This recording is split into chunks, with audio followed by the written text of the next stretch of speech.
everyone to the Planning Commission meeting of July 22nd, 2020. Our first item to go over is the approval of the minutes for the June 24th, 2020 and the July 8th, 2020 meetings.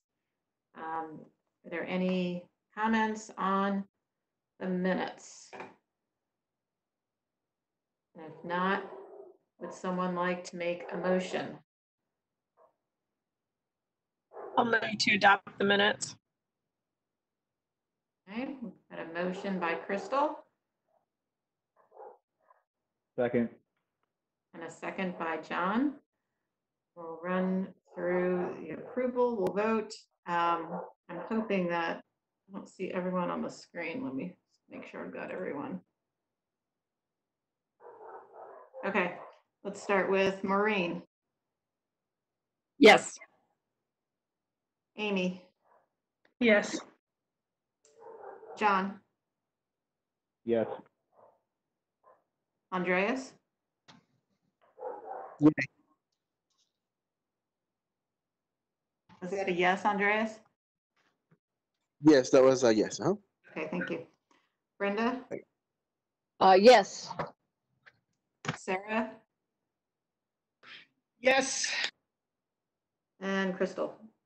Yes. Okay, motion passes unanimously. Next, we have the report from the chair and the vice chair. I, as the chair, have nothing to report. Brenda, do you have anything to report? I have nothing to report. Okay. Next, we have the report of the director. Nick, do you have anything to report? So it's been, July is usually a pretty quiet month for city council action, so I don't really have anything to bring you up to speed on. Just a quick update on our workloads and things like that is, so June slowed down quite a bit in terms of applications compared to last year, but we're still on our 5-year average pace in fact, we're actually slightly above that. So we're fortunately a little bit more reasonable of a workload than we had last year, which we're still feeling the effects of, but hopefully we have a little bit of breathing room in terms of our application numbers and things like that. And that's all I have. Great. Thank you, Nick. And we appreciate that we only have 2 agenda items after having so many hearings with so many. So this is a nice change of pace, but we understand it might only be temporary. Okay, so now we'll move on to the public hearings for tonight. And Nick, do you want to go over how to submit comments before we get started? Sure. So there's a couple of ways you can do it because we have a relatively small agenda tonight. The easiest way is if you're an attendee, there's a button on the underneath at the bottom of the participant list or by your name. It's called Raise Your Hand.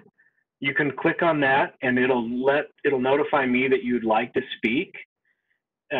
We ask that if you're here for a specific agenda item, that you raise your hand. You could start doing that now even. And then after you're done speaking, we will, hopefully you can remember to put your hand down by clicking on that same button. We also, if you want to submit written comments, and we do have a few, you can email those and we're happy to read those into the record. We have, I think, two or three email comments right now. And we'll monitor that email address live as the meeting's going. If anybody has any sort of connectivity issues, communicating through that same email address, it's planningcomments@slcgov.com or planning.comments@slcgov.com. We can get in touch with you through that and communicate and try to troubleshoot and figure out what kind of issues are going on. So with that, I think we're good to go. Great, thanks, Nick.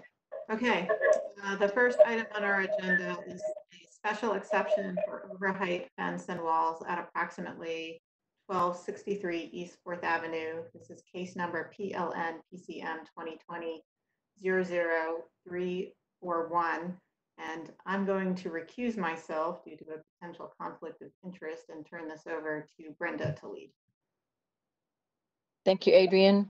Our staff planner on this is Mayora Lima, who is going to make a presentation. Are you ready? Yes. Can you see my screen? Yes, we can see it. Okay. So this is a request to allow additional fence height at 1263 East 4th Avenue. The project consists of a wrought iron fence and concrete corner post on the corner yard, which is along the west boundary of the property, and wrought iron fence, concrete walls and posts, and wrought iron gates on the front yard, which is along the south boundary of the property.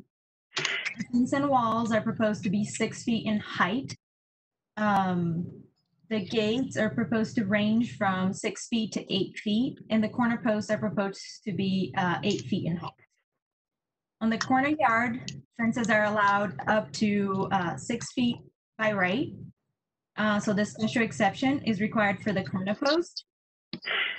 On the front yard, fences are allowed up to 4 feet by right. So all the elements proposed in the front yard require special exception approval. So that site plan highlights the areas requiring special exception. Staff is recommending that the commission deny the request based on the proposal not complying with many of the applicable standards for additional fence height and for the approval of a special exception. The main premises of allowing additional fence height are for security purposes and when the excess height does not negatively impact the character and public safety of the neighborhood. In reviewing the application, staff did not find that the proposal met these premises. No evidence was provided to show that the additional fence was necessary for security purposes, but most of all, staff found that the additional height would negatively impact the character of the neighborhood and would be incompatible with the development pattern of the area and the city's residential neighborhood. In this neighborhood, many properties have taller fences on the sides and rears of the lots, and shorter fences or no fences at all in the front edges. Because corner lots, like the subject property, are more complex in terms of usage of their yards, some corner properties in the area do have taller fences and portions of the front yards to delineate what is essentially their backyards. However, the front facades of the homes and the access to the primary doors are consistently unobstructed by tall fencing and clearly visible from the public way. So in the pictures shown on the screen, the top two show the properties located close to the subject property and that do have taller fencing on the corner side, like the top left, or some portions of the front yard, like the top right. But it's evident that there is a component of openness to the front yards. Other properties like this can be found throughout the neighborhood. The two photos on the bottom show a different alternative for fencing in corner lots, which is shorter fencing on both the front and the corner yard. And this property in particular in the photo is located directly south of the subject property across 4th Avenue. Open front yard. Thank you. Oh, I'm sorry. Go ahead. I'm sorry. Open front yards are a common element in Salt Lake City, and the intention behind this openness is to soften the transition between what is essentially public and private spaces. The open front yard is prominent and important part of the visual character of this particular neighborhood and reflects the desired outcome of urban design strategies in the city's residential neighborhoods, such as this one. This proposal deviates from the pattern, which would negatively impact the streetscape, would negatively affect the perception of safety in the area, and could diminish the walkability by creating a wall-in effect on the corner, on that street corner. Here are a couple of pictures of the subject property. The top left is seen from 4th Avenue, and the top right is from Virginia Street. And on the bottom is a view of the property from the intersection. And that is my presentation. Okay, thank you. The slide that I'm seeing does not show the oh, there it is. Okay, thank you. All right. Are there any questions for, and is the applicant here? Yes, I am. Yeah. Okay, thank you. Are there any questions for Myra before we have the applicant come forward? Not from my end.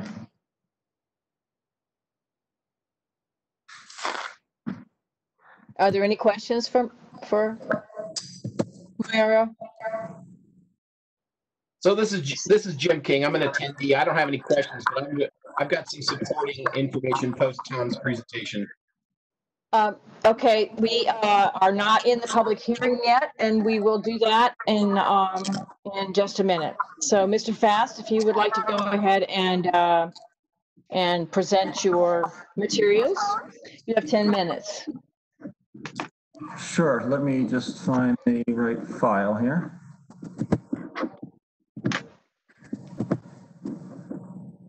Okay. Okay, are you able to see my screen? Yes. Okay, awesome. Well, good evening. This is our first time being through this process, but my wife and I appreciate each of your time and this chance to present, to a body of our peers as it relates to, our peaceful enjoyment of the property at 1263 East 4th Avenue. I'm apologetic that a basic property right of this nature is being raised to this committee, but the action of the city administrators make it necessary. It is truly an evidence of the privilege in a midst of a global pandemic, nationwide protests, recessions with 15% unemployment, and widespread homelessness in our city, that the city is prioritizing spending our resources trying to block a fence that is designed to protect children in their own yard. In my limited time, let's briefly cover 5 points, which is why is this important? I want to show you, a non-cherry picked selection of pictures which show the neighborhood in the view, the visual appeal of what we're trying to do, and the neighborhood enhancement that would result from that, and the broad concessions we've already made on this project.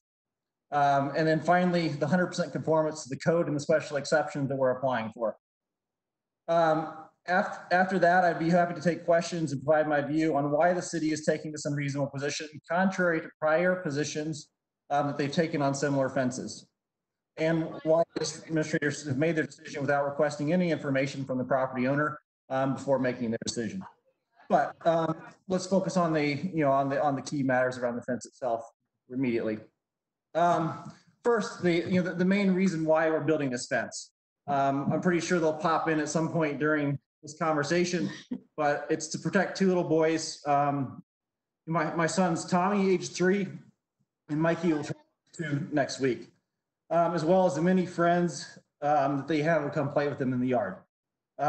They're rambunctious little spirits who would love nothing more than to kick the ball around the neighborhood, around their yard. They love talking to neighborhoods, and they love counting cars as they pass on the street. The first issue is, Virginia Avenue is a virtual raceway. We live in a neighborhood, wonderful neighborhood that we absolutely love, but has a large population of teenage drivers who regularly race path up and down Virginia Avenue, up at speeds up to 50 miles per hour. You can sit there and count, within an hour, you can count a dozen cars going 50 miles per hour on the street. There probably be a few neighbors on the call who will chime in, and they'll tell you that it's very easy for a kid to dash out into that street, and it's very dangerous. I don't fault any of those teenagers, right? We were all teenagers once, and we were in a hurry, but with distracted driving and cell phones, and they're not watching for little kids running out in the street. Second, one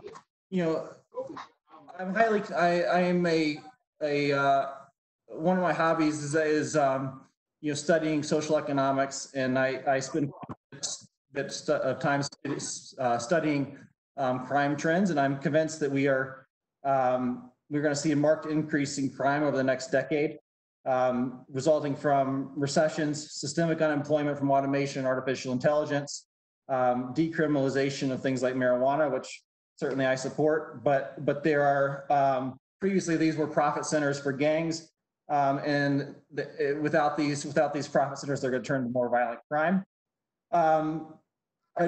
and you can't say that it doesn't happen here, because certainly the most infamous, kidnapping case, perhaps of all time in the U.S. happened 3 streets up from our house, and we all know which case that is. And there are certainly more recent examples in the area. As a high-profile executive for one of the leading tech companies here in the Valley, my kids are a particular target of such crimes. And without a material deterrent like a fence like this, they're at risk. I'd certainly be happy to demonstrate in the Q&A session, but a 4-foot fence does nothing for the security of a child. One, they can climb over it. 2, they can be pulled over it. An adult male can pull a child over a 4-foot fence in seconds, particularly children like ours that are fairly small and weigh about 30 pounds each. And one of my children in particular is very social. He runs up to have a conversation with every neighbor that walks by. And that's a trait I find highly desirable. Not something I discourage, because he's a very social animal. Second, security fences, right? If you talk to a security expert, and we have one on the phone who will probably chime in on the public comment section. The minimum required fence for any kind of security value mandated by a security expert is 6 feet, and that's both any kind of fencing security guidelines, but also the guidelines of the Department of Defense. And then lastly, my wife and I love dogs, and we're considering getting the kids a black lab. By Salt Lake City law, the owner of a pet is required to provide a secure enclosure for that pet. If our kids let the dog out in the front yard, they hop the fence, they cause an auto accident on Virginia Avenue, we'd be liable for that damage, despite the city trying to block us from putting up the necessary fence to contain such an animal. And in most places, including South Salt Lake City, there's a requirement to have a 6-foot fence for a dog, which I think they would love quite a bit. Next, I want to address specifically the city's cherry-picked pictures around the neighborhood. There are dozens of examples of fences of similar nature here in the neighborhood. We live in a very diverse and eclectic architectural neighborhood with lots of different development patterns surrounding our house. And so I thought I'd run you through a handful of examples, and you guys can tell me when to stop. I can keep going all night on these, but I'll run through really quickly. So these dots represent, the green dot represents our house. The rest of the dots represent all the other similar fences within the neighborhood. I'll run through a few of them real quickly, and then I have complete larger pictures, which I can send over as well as part of the deck. First, 307 North Virginia Avenue, 8-foot wrought iron fence, 10-foot high entryway, right up the street from my house on Virginia Avenue. I know this property is owned by a very highly connected real estate developer, but nevertheless, he's in my neighborhood in the same size fence. 294 Federal Heights Drive, owned by a lovely couple here in the neighborhood. 6-foot wrought iron fence with entry posts, a 1.5 foot or so above that. A newer home within the neighborhood that's been approved recently. The 1525 East Penrose Drive, 6-foot fence, 7-foot posts. 1475 Military Way, 5-foot wrought iron fence, 3 feet concrete wall. Don't have to take my word for it. You can look up any of these addresses on Google Maps. Directly across the street from my house, 209 North Virginia Street, that's the front yard. There is a 6-foot solid wood fence in the front yard. 270 East 4th Avenue, again, friends of ours across the yard. Again, all these houses are grandfathered in, but it fits the development pattern. That's what I'm trying to demonstrate. 153 North Virginia Street. This was displayed in the presentation. Again, 6-foot solid fence. Same with 1403 East South Temple. 1363 East 2nd Avenue has a 2 or 3 foot concrete fence with a 5 or 6 foot wrought iron fence on top of it, as well as a 6-foot gate. 24 North Virginia Street, no gap to pull cars in, high fence. So this is typical. What I'm trying to show is this is typical of other developments in the area. 1462 East Farrell Heights Drive, owned by the builder of our property, has a gate on his driveway that is 6 feet high. 13133 North Virginia Street. Mr. Fast, I'm sorry, but you have you've used up your 10 minutes, so I'm going to give you another couple of minutes to finish, please. Okay, I'll wrap up. I'll skip these. You can go look at all these in more detail. The last thing, so I would add it, if it's the development, and also I'll send you guys the stack, 100% compliant with the code. I sent you guys detail on this that you can take a look at. And happy to walk through that in more detail. Every element is compliant. In fact, the exception was practically invented for the exact application. And then we've made a ton of concessions around this plan. We moved a retaining wall. We eliminated a gate that allowed free access for the kids all around the yard. We moved a fence in to give a 30-foot sight line. We moved our front gate that we were proposing back based on requirements.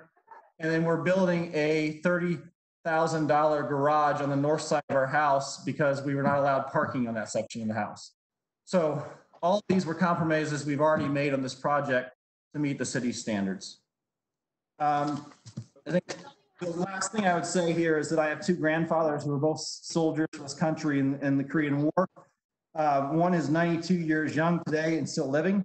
And I'd ask the board to consider how you would explain to an American hero that the country that he put his life on the line for and died for is the same country that does not want a fence to be built to protect his great-grandchildren in their own yard.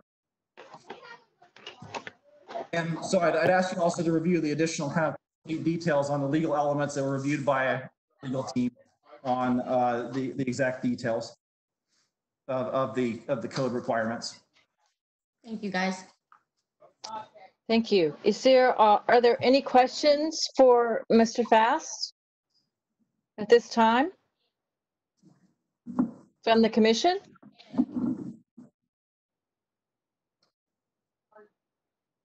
Hearing none, I'm going to open the public hearing.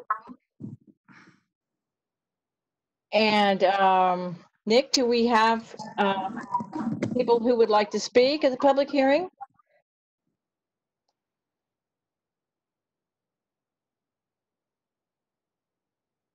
Sorry, Nick? we do. We have a number of hands raised.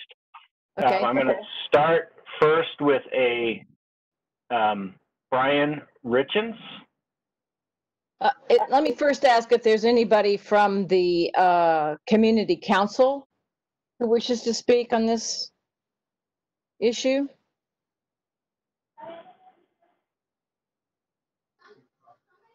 No, we don't have that.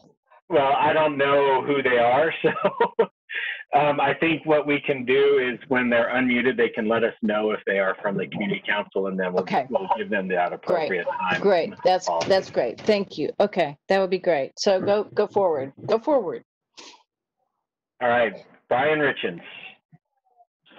Yeah, thank you. I've appreciated the presentation so far. It did answer a few of the questions I had. The main point I wanted to raise was driver safety. As the applicant mentioned, cars do go very quickly down that road, and I was concerned about driver visibility. I didn't see any concept drawings or views from the stop sign, just in front of the house to see how that would be affected. So I'm not sure if the fence would impact that or not. I did see on his drawings that there was a large setback. I'm not sure if that's sufficient. But I have noted that, I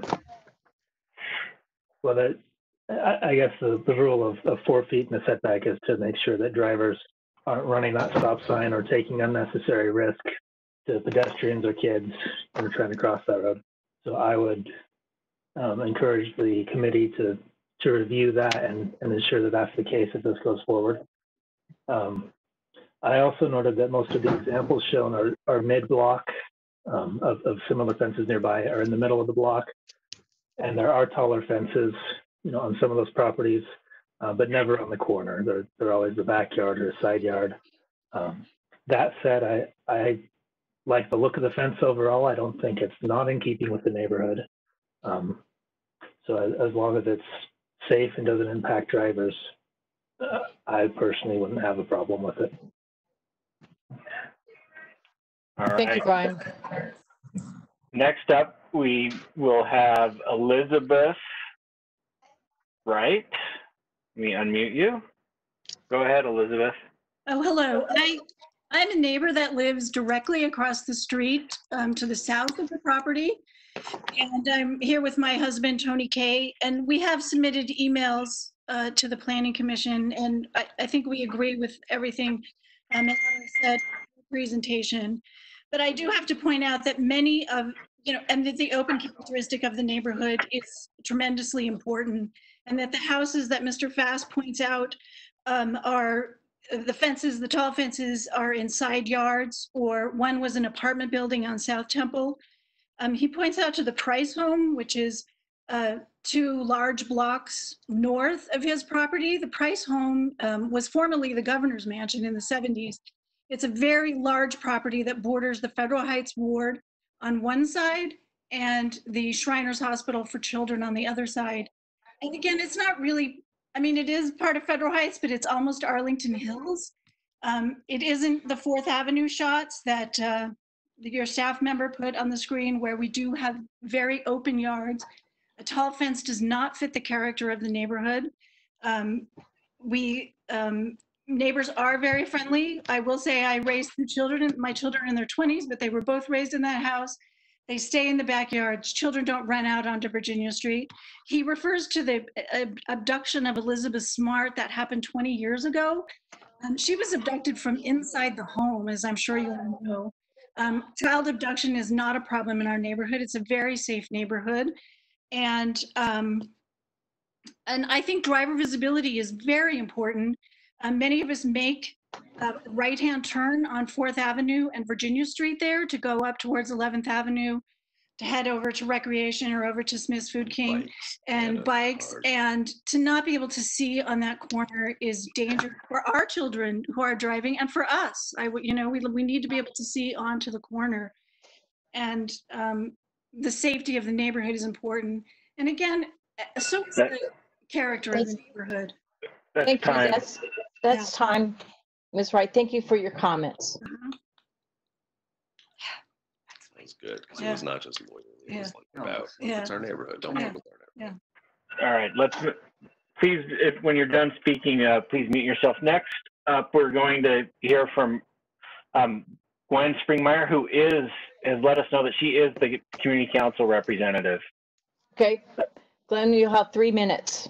Oh, thank you. I hadn't really planned to speak, but I am the representative of the community council. I actually live on 4th Avenue, just 4 doors down from this property. I raised my 2 children here, and I had a great sense of community with a sense of security about my children, their safety in the neighborhood. We kept our pets in the backyard, fenced backyard, and most of the time our children were in the fenced backyard and not actually playing in the front yard with access to the street. Well, I cannot say that this issue has gone before the community council, so I'm not representing them saying that we are opposed to this fence, but as a neighbor, I am opposed to this fence. We completely support the things that Elizabeth Wright said. She said it well. Thank you. Thank you, ma'am.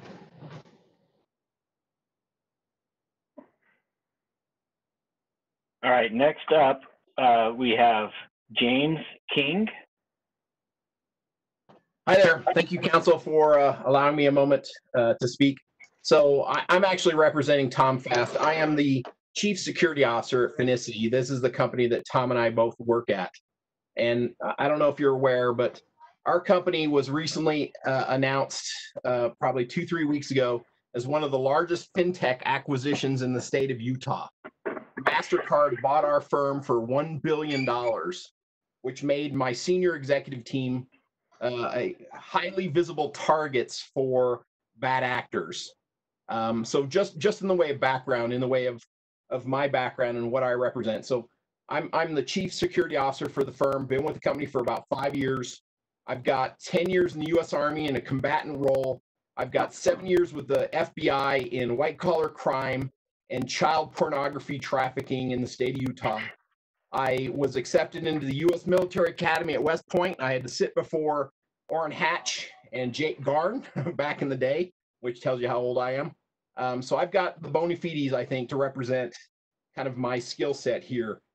My best interests are in representing my senior executive team and their safety and security and whatever I can do to ensure that they are well taken care of. And with this recent press release of a $1 billion transaction with our local company here in Utah, it's put a huge target on my senior executive team. And Tom Fast, being our chief financial officer, is one of the top targets that we see routinely targeted. So clearly his personal safety and his family safety is of paramount importance to not only me, but to our company and to the company that just acquired us, MasterCard, out of Purchase, New York. So I would appreciate your indulgence in some flexibility in his physical security as it relates to his personal safety post this announcement 2-3 weeks ago that our company was acquired for $1 billion by MasterCard, because this is no small matter. Thank you. You're out of time. All right, next up we have Jason Wheeler.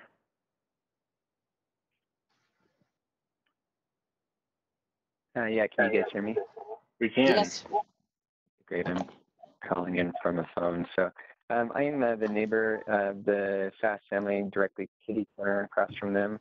I don't know that I have anything to say either for or against the fence, but just do want to point out that the property up the street does have a very similar fence that goes all the way around the property. And we're friends with the Fast two little kids, and they certainly are rambunctious and move around a lot, and they're quick to try to dash into wherever to meet new people. But they're a good family and a good contribution to the neighborhood, and that's pretty much all I've got. Great, Thank you. Thank you. Next, we have Zack Dusalt. Hang on, I can't seem to be selecting him right now. Give me a second.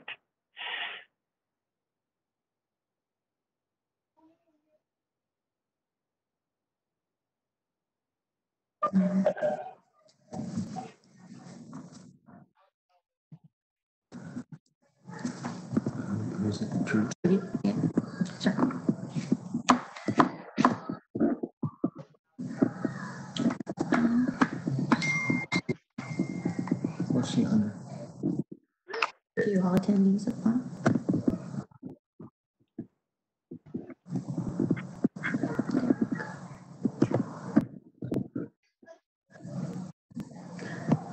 Who's the host, Brenda?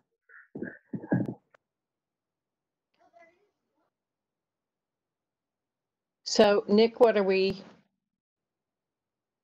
Nick? Hi, Brenda, it's Marlene. Nick has seemed to have lost connection. Give me 1 second while I reclaim host, and I will try to get Zachary up. One moment. Thank you. Welcome.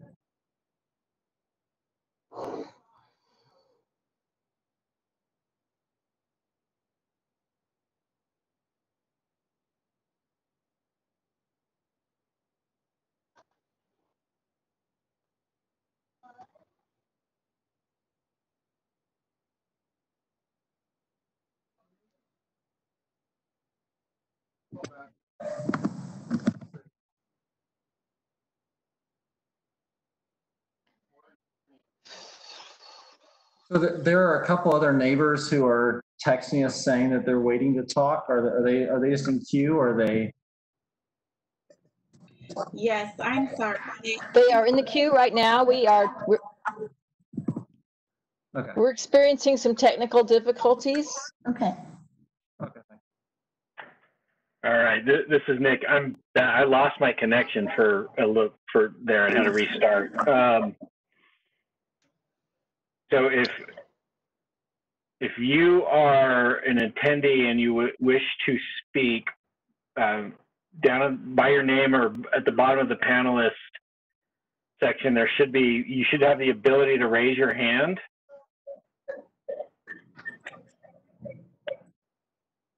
And let's see, I was about to call on.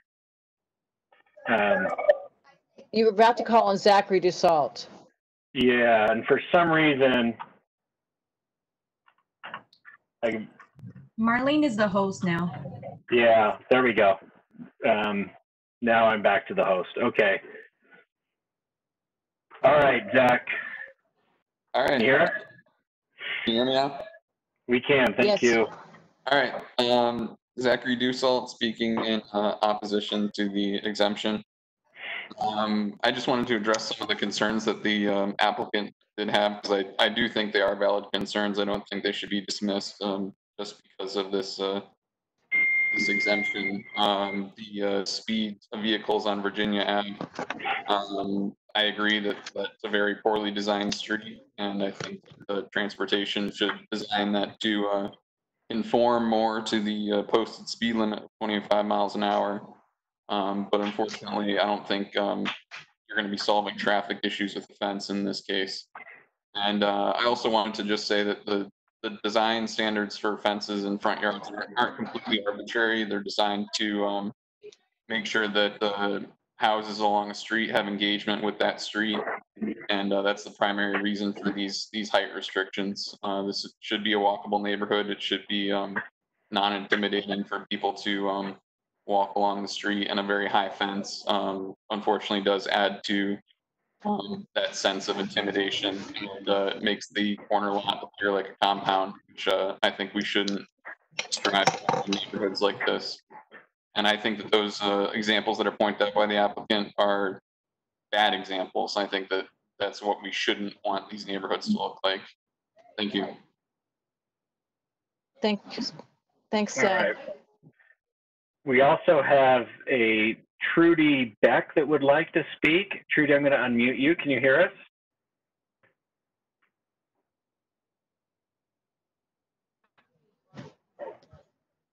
Trudy? Yeah. Trudy, are you there? Can you hear us, Trudy? Yes, we can hear you. Okay, go ahead and speak. We can hear you too.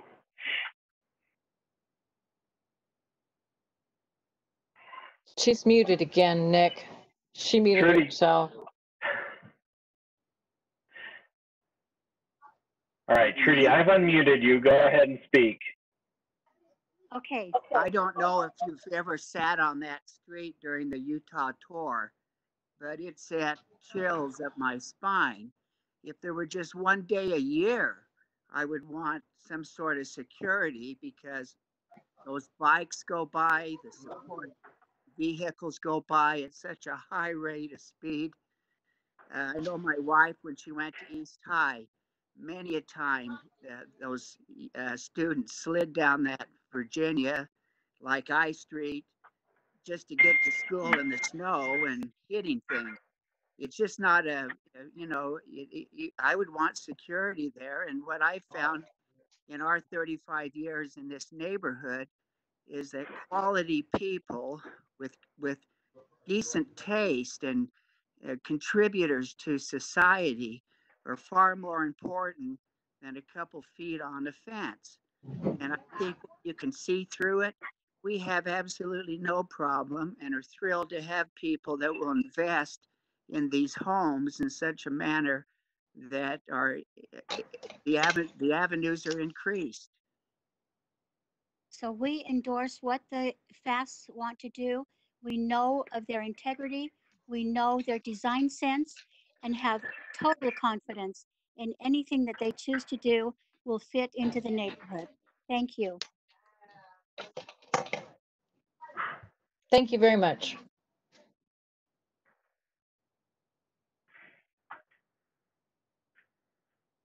Nick? Yes, hang on, I'm trying to get to my email. We have received a couple of emailed comments that I will read. I have those open. This is Wayne, sorry. I have those open if you want me to read them. Great, go ahead, Wayne. Okay, we have I don't believe we heard from Crystal Richardson, and we received an email from Crystal Richardson that says, to whom it may concern, turning out of 4th Avenue to Virginia Street is already tricky. My only concern is that this fence and wall would obstruct a driver's view of the oncoming cars. Then we have a email from a J. Schultz. I would like to participate in the public hearing to be held tomorrow, July 22nd at 5:30 p.m. I live at 1267 East 4th Avenue, just to the east of the property at 1263 East 4th Avenue, which is on the agenda for this hearing. While I do not have any specific objections beyond those issues noted in the published report. Oh, sorry, it just says I would like the ability to have my voice heard should the need arise. He is listed on the participants as an attendee. Okay. Thank you. That's all the emails that we've received. So we did receive, yeah, let's, I have a couple of people whose hands came up. So let's go to Jay Schultz first. Jay, would you like to say anything on this item? No, there's nothing further I have to add. I just wanted to be on here in case anything came up. Again, I live right next door to the FAST. I think they're wonderful people, and I'm looking forward to completion of the project that's going on there right now. Great, thank you. We also have a Marina. Marina, I apologize. I'm not even going to try to pronounce your last name because I think I'll offend you if I do. So, Marina, go ahead. Can you all hear me? We can. Great. My name is Marina Janulis, and I am the resident that lives at 294 Federal Heights Circle. I have a 6-foot wrought iron fence that encompasses 3/4 of my property. And then I've got a wooden fence on the other side that's also 6 feet. I wanted to give you my 2 cents worth and tell you that I also built on this property about 5 years ago. I grew up in this neighborhood since 1979. And I'm here to tell you that as beautiful as this neighborhood is, it is indeed a hodgepodge of designs, which gives it the eclectic charm that it has. So I don't buy the argument that the FAST's desire for a fence is going to not fit within the look of the neighborhood. I think that's highly individualistic. Essentially, that to me is saying that when somebody makes that argument, they're saying, I just don't happen to like that look. It really has nothing to do with the character or the look of the neighborhood as a whole. You know, when we go down that path of individuals thinking that they don't like the fence because it's too high or it's too intimidating looking or it's this or that, you go down a dangerous path, because that being said, we can all look at each other's yards and find a multitude of things that we don't like, whether that's the aesthetic, you know, or anything. I am not seeing an argument that's legitimate that is going beyond the aesthetic sensibilities of these neighbors. We built a 6-foot fence because we had deer coming in, we had animals jumping in, and from a safety perspective, the 6-foot fence, I agree with the FASTs, is proper. The argument that people are worried about driving and having the fence be an eye block for people driving up and down Virginia or 4th Avenue, I don't think is legitimate, because there's no stop sign right there. The traffic clearly is still open and people can drive by. So the FASTs building a 6-foot fence is not going to affect the traffic or people being blinded by oncoming traffic. Moreover, right behind their house, if I remember, there's an island that if you're coming eastward can slow down the traffic a little bit. So I am, you know, without knowing this family, I wholeheartedly support their desire to build a fence because it's their right. It doesn't go against public policy. It is not a nuisance. It's not a liability. And I'm not understanding why people aren't just letting them do what's going to actually better the neighborhood. We're all in this neighborhood. You're doing a beautiful design.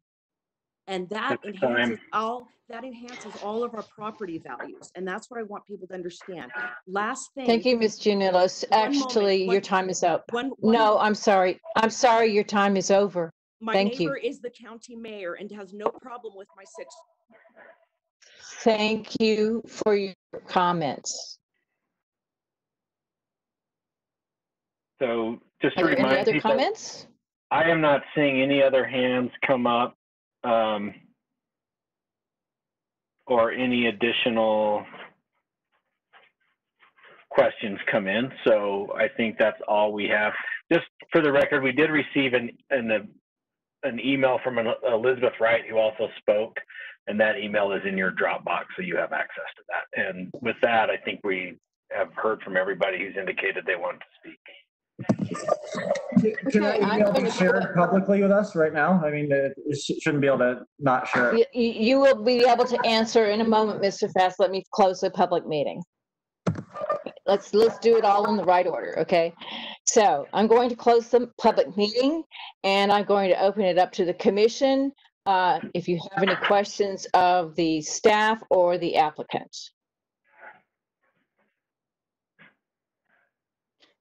So this is a question for staff. This is Sarah. What by right can this family build with the fence? So by right, in the front yard, so in front of the front door, is limited to 4 feet in height. And then on the side along Virginia Street, behind the front facade of the house, they are allowed 6 feet in height. Okay. And those are the rules that apply to everybody when they're coming in to build a fence? Correct. Okay, thank you. Madam Chair, generally we give the applicant an opportunity to respond to any public comments. I was just going to do that. Oh, so, perfect. Thank you. Thank you. Thank you. So, Mr. Fast, would you like to have a few minutes to respond to the public comment? Yeah, so I think the first thing I want to make sure is clear is that that we have accounted for any turns along the street there. We have the 30-foot site view area that's required, and we made that adjustment to the plan to conform with that to make sure there's no issues. So that should be taken off the table. I think the second is, I think people have just spoken very clearly. The neighborhood's a mix of different things, and I think that's very clear from all the pictures. Anyone's happy to scroll through Google Earth and see what's. So I think that those are the only two objections that I heard. So I think it's really taking the turn off. So it's really just a question of whether it fits the neighborhood and whether. And then the other thing I would add to that, just in terms of the rights to build fences, is the height. The height exception is one that is very commonly applied for. If it's visible between, or if it's a clear, transparent fence, not transparent, not clear, but transparent fence with wrought irons, it's frequently approved. In most cases, people say that does not create a walled-off effect. In fact, there's prior arguments made by the administration I've reviewed, me and my lawyers have reviewed 10 years of applications for fence approvals, and that there is prior exceptions where the city has argued that a wrought iron fence is not a walled-in effect and is not an issue with this statute. Thank you. Does the commission have any questions for the applicant while he's available here? Yeah, I have a question. This is Andres. Thank you. Go ahead. For Mr. Fast. In my view, Mr. Fast, you have made your point. I did have a question for you, however. You mentioned that one of the reasons why you are desiring to build the fence is because of security reasons. Have you had in the past with security or that effect? I have not had any issues living here in this house. I've had them previously. Yeah, no, I've had. I guess 2 years ago, I was mugged on the street, attacked by 6 people. Just wanted my wallet, and I wasn't willing to give it, right? And call that stupid, right? But you know, I have a strong view of my rights, and my rights is to walk on the street without being mugged, and you know. Anyway, they're arrest made and people are still in jail as a result. And I'm still here, luckily, fortunately. Yeah, definitely good. Thank you. Sure. Thank you. Thing Go ahead. quickly. Yeah, sorry. My name's Ella. I'm Ella Fast, Tom's wife. I wanted to reiterate, as far as security, every day for me is pretty stressful with a 3-year-old and a 1-year-old and almost 2-year-old. They are very, very rambunctious, and we lock all the doors, but they are super smart. And sometimes someone comes in and they leave the door unlocked, and within seconds, my son goes down to the street to Virginia, or to 4th Avenue specifically, where there are always parked cars along the sides, and those cars can really block drivers from seeing kids. And obviously, from my perspective as a mother, that's my worst nightmare, but I think it's also the worst nightmare of anyone driving, because it can happen. My father is on this call, but he can't speak for some reason. He's in Connecticut. And he told me a story of how when he was driving one time, he almost hit a dog, he hit a dog, and then the driver behind him almost hit the 4-year-old girl who ran out behind her dog. And the driver's response was to be absolutely livid and then break down sobbing, because he said he thought his life was over. So it's not just the lives of our children, it's someone who's driving who doesn't see a kid or a dog, and that just happens in a split second. And I think that's something that every parent on here can relate to, or every person. Thank you. Thank you. I do have a question for staff as well, Madam Chair. Yes, please go ahead, Andres. A question for staff. On that section of the intersection of Virginia Street and 4th Avenue, is there a stop sign? I wish I would have gone to see the site myself, but is there a stop sign, or is it pretty much Virginia kind of open as far as traffic is concerned? I think there might be a sign. Hold on. Let me look at here really quick, but I think there's a sign over there. I would imagine. Virginia Avenue is free flowing in this section. There is a stop sign on 4th Avenue that stops. They have to stop before you turn on to Virginia. Thank you. Thank you for that answer. Thank you. So is there any further discussion from the Planning Commission? Madam Chair, I have a clarification from Mara. In your staff report, you state that the Planning Commission may approve a taller fence if it is found that the extra height is necessary for security of the property in question, and it is determined there will be no negative impact. So we have to agree to both of those things, not just one or the other, correct, Mayara? That's correct. Thank you.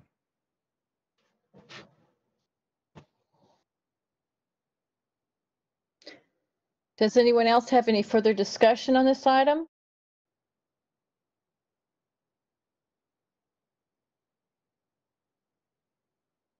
Would anyone like to make a motion?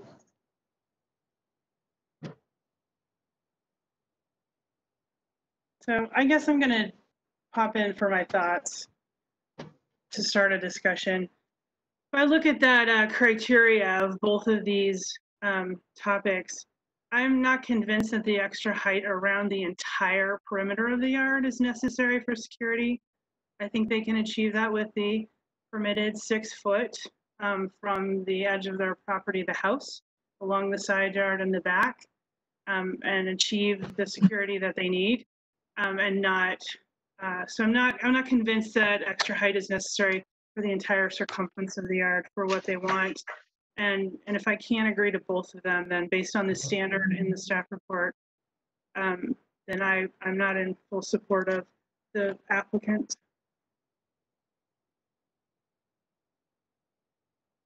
thank you. Any other comments? John? Sorry, go ahead, Sarah. I agree with Amy, and I'm having a hard time.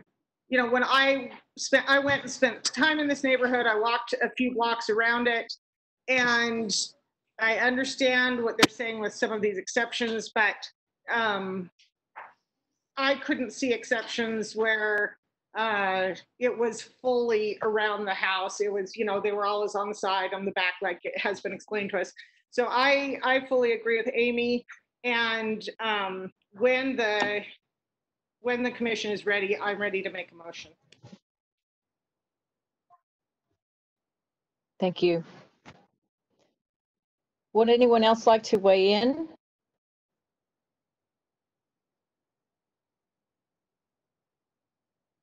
I can't hear you anymore. Sarah, okay. Are you ready for a motion? Yeah, I believe we are. Thank you. Okay. Based on the information listed in the staff report, the information presented, and the input received during the public hearing, I move that the commission deny the request for additional fence and wall height at 1263 East 4th Avenue as presented in the petition PLN PCM 2020-00341. I'll Thank second you. that. I'll second that, Brenda. Is that Amy? Thank you. Okay, so I have a motion by Sarah and a second by Amy. Is there any additional discussion? Sarah, are you still? I'm here. I have nothing else. Okay, I'm sorry. My pictures are delayed, so you were still talking in my pictures, sorry. Okay, so are we ready to take a vote, or was there any additional discussion? I'm going to start with Andres. And a vote of yes is to deny the request. Andres. Yes, thank you. So in my view, I think the petitioner has met the standard, so I will vote no. Thank you. John? I'm going to vote yes. Crystal? Yes. Maureen? Yes. Sarah? Yes. Amy? Yes. Is that all of the commission? Has everyone voted?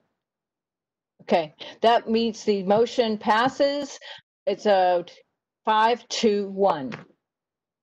Thank you very much, everyone, for your participation. And we will now move on to our next agenda item, which will be, and I will turn the meeting back over to Adrian. Thank you, Brenda. Okay, we are now on agenda item number 2, which is the Moon Lake Farms conditional use at approximately 2601 North, 2200 West, which is case number PLN PCM 2019-00655.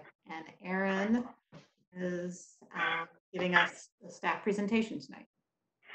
Madam Chair, before Aaron starts, I just wanted to introduce Aaron to everybody. Aaron started working for the planning division in early March, right before, literally like the Monday before we had the earthquake. And so we've seen him in person like 2 times in our lives because he's been trying to become a new employee and learn everything remotely and everything else. So we're thrilled to have him. Sorry if I embarrassed you, Aaron, but oh, it's fine. It's all you. Okay. Welcome, Aaron. Thank you. I'm sorry, I'm very green at this screen sharing thing, so give me just You're not a couple minutes or a couple seconds. Can you see the presentation okay now? Yes, we can see you. Sorry, I should shut up.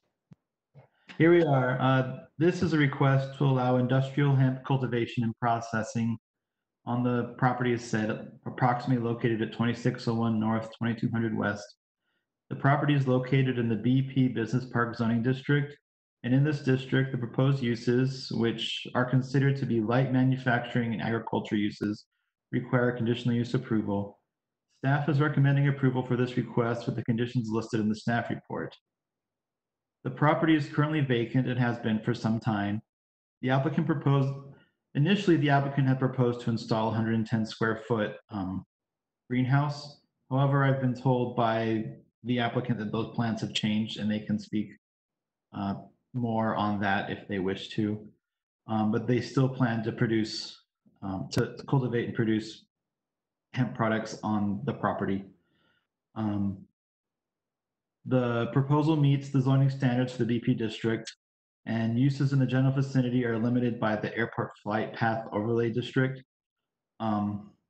This neighborhood has a generally agricultural character, and the proposed use is compatible with surrounding uses in the neighborhood. Staff has not received, I have not received any comments for the public hearing so far. And this proposal should not create any significant negative impacts to the neighborhood. It's consistent with the North Point Small Area Master Plan, which encourages agricultural uses in the BP district until infrastructure allows for those more intense uses you see down the street, like the warehouses and the manufacturing. And it also conforms with citywide master plans. The proposed conditions require the applicant to receive prior approval before modifying the proposal in any way to conform with other department requirements when they obtain necessary permits. The applicant is also required to follow all state regulations for hemp cultivation and production. So we recommend approval provided the applicant meets these conditions. And that's it. Thank you, Aaron. Any questions for Aaron at this time? No? Okay, I understand the applicant is here or online. Stephen Kaiser, do you have a presentation you wish to show tonight?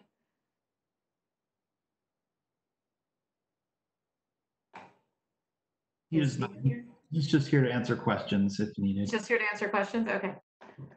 Any questions? Then I'll ask for the commission. Any questions for the applicant?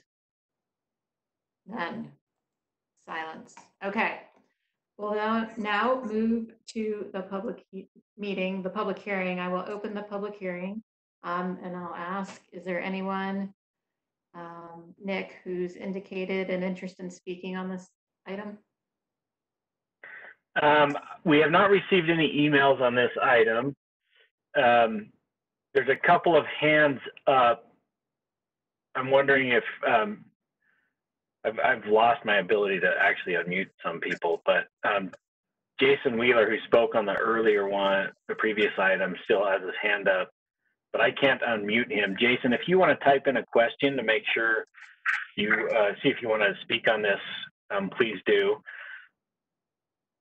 So we'll move on to Zack Dusalt. Zach. Hey, Zack Dusalt. I always want to comment on everything. I'm in favor of this. That's all I have for this one. No convoluted reason.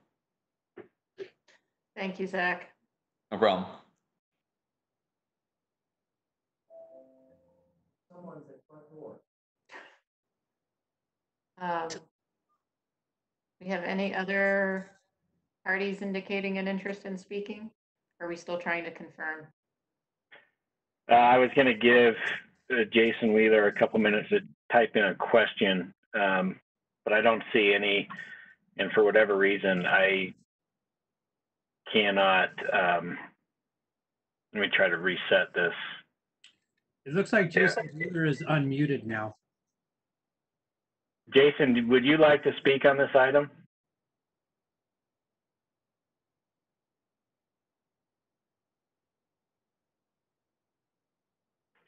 All right, I'm not hearing him, so I guess we can move on. Okay. Thank you, Nick. Seeing that we have no one else interested in speaking, I'll close the public hearing and bring the discussion back to the commission. Any further comments or questions for the applicant or staff, or would somebody like to make a motion? I have a question, Madam Chair. Yes, go ahead.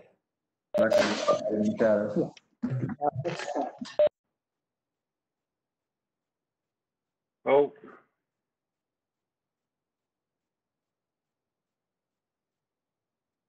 Is the applicant proposing to produce?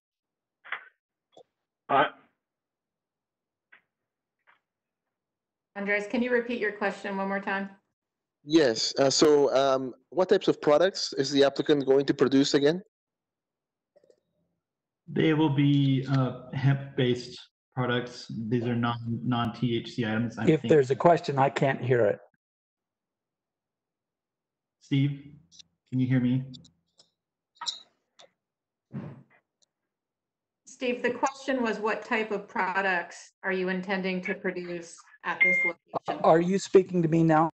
Yes, I'm asking you, Steve.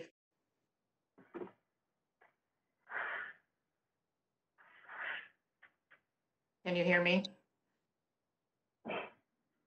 This is Steve again. Can you hear me? Yes, now we can hear you.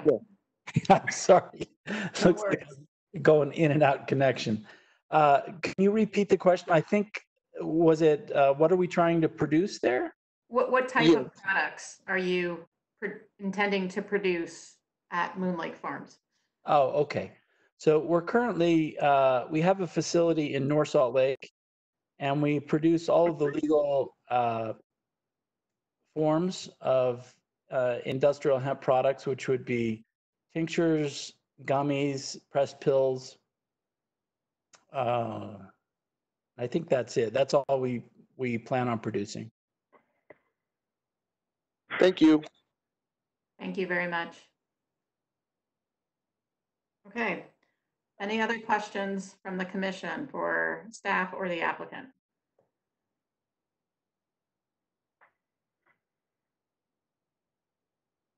Madam Chair, I'll make a motion. Thank you, Amy.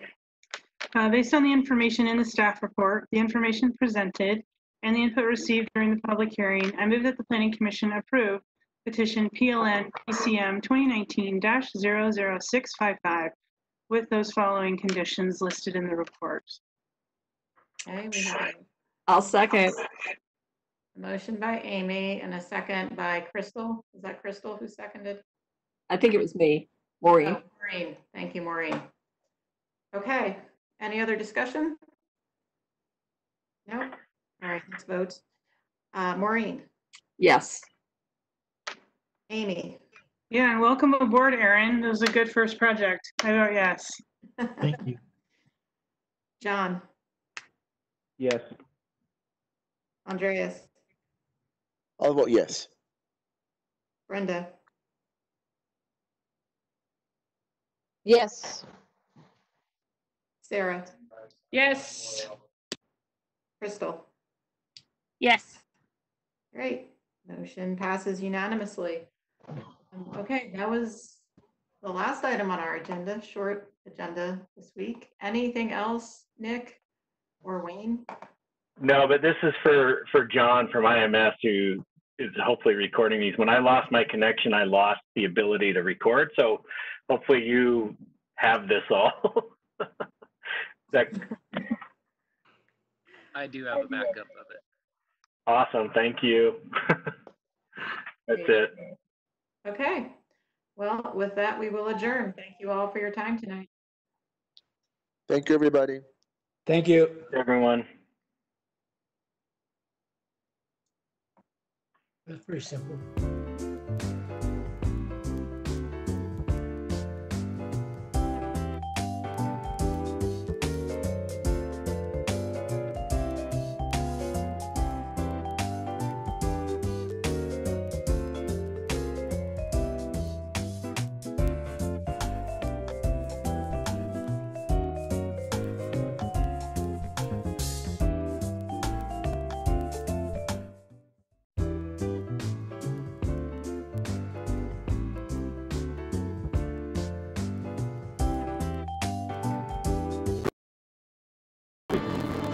Hey, what do you like most about Salt Lake City?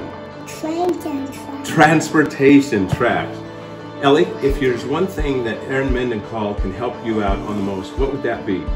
That would be clean air because bad air is bad for all of us. That's why we support Mayor Mendenhall. I think Salt Lake City is great because there are so many beautiful cultures and identities.